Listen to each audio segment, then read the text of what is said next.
This is The Process Shot. I'm Michael. I'm stuck with myself, and I've seen There's No End, a short new documentary film directed by Mattias Evangelista. It looks at the home life of Phil Elverum, the leading figure behind celebrated indie rock bands The Microphones and Mount Eerie.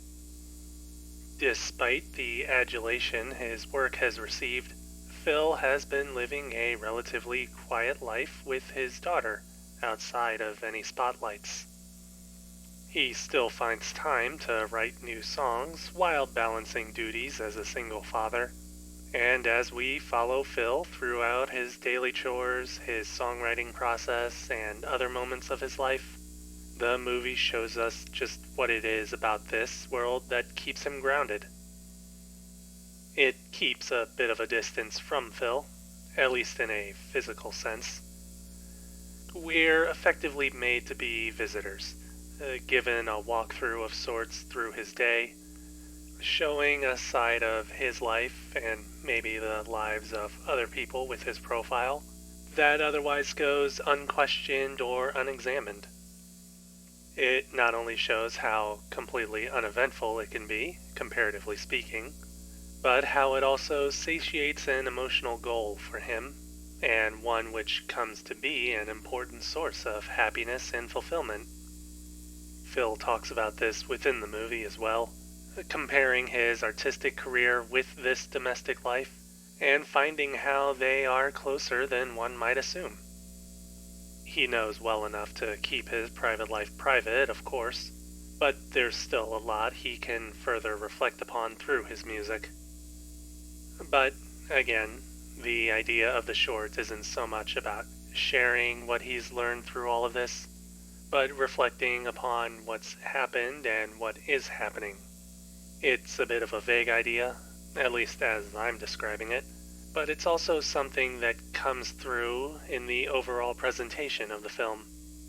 There's No End sticks to the cinema verite style while with Phil, but also cuts in some other beauty shots of the environment around him and his home, helping to build up the world he's chosen that's away from something generally more in line with expectations of celebrity.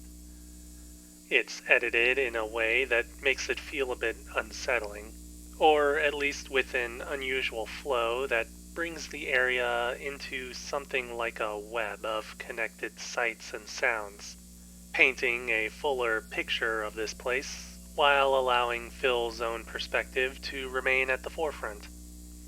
Cinematography is given special attention throughout the film, both in those environmental shots that stay wide and static to fill the screen with detail, and in scenes with Phil that move with a similar pacing as he does, keeping low to the ground and close to the action, again immersing the viewer into this world.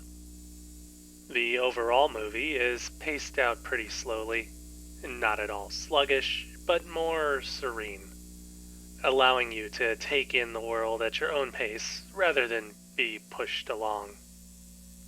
In a sense, it recreates how Phil is living his own life outside of the hustle and bustle of touring and constant creation, and most of all, it shows the kind of peace he's found, in spite of or because of the factors and events that have led to this, for better or worse.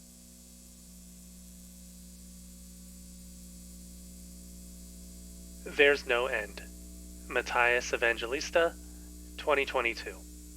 4.5 stars. I definitely recommend giving it a watch.